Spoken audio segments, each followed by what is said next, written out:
Dans cet épisode, Dashi et Eraai passent le micro à la génération suivante. L'épisode porte sur le changement de culture dans la formation professionnelle et sur les expériences des apprentis chez Siemens. L'entretien entre Michel Marchesi, responsable de la formation professionnelle, Elena, ancienne apprentie en commerce, et Sylvane, apprentie en médiamatique, met en lumière différents aspects de la formation professionnelle moderne. Aujourd'hui, la motivation pour un apprentissage réside surtout dans la combinaison d'une expérience pratique et de connaissances théoriques. L'entrée directe dans le monde du travail étant considérée comme particulièrement précieuse. La formation professionnelle a beaucoup évolué au fil des ans, avec de nouveaux profils professionnels tels que médiamaticien ou EDB, développeur digital business, en réaction à la transformation numérique. Michel Marchesi raconte son propre apprentissage de commerce, au cours duquel il a eu un premier aperçu du monde du travail grâce à son parrain. À l'époque, il y avait encore des disquettes et les métiers numériques actuels n'existaient pas encore.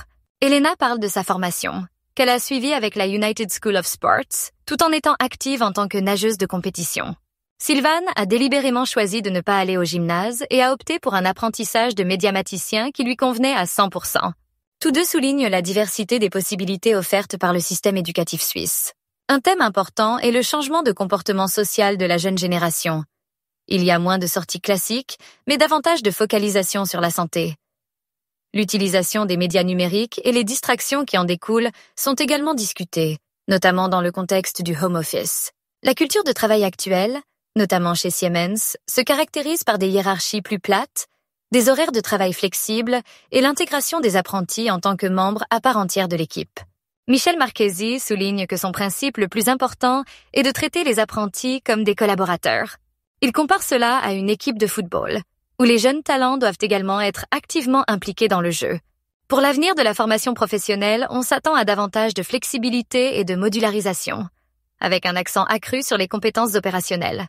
L'entretien porte également sur l'évolution de la culture des boissons.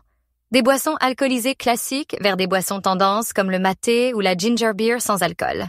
Cela reflète également l'évolution de la société et la prise de conscience de la jeune génération en matière de santé.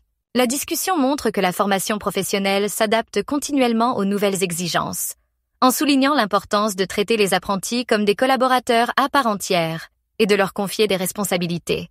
Siemens est présenté comme un exemple de culture de formation moderne, caractérisée par des horaires de travail basés sur la confiance et un bon équilibre entre la formation et le travail pratique. Malgré tous les changements, les principes de base de la formation professionnelle, expérience pratique et formation approfondie, restent très importants. L'épisode se termine par un regard sur l'avenir et la question de savoir à quoi ressemblera la formation professionnelle dans 20 ans, en abordant également le rôle de l'IA dans le monde du travail de demain.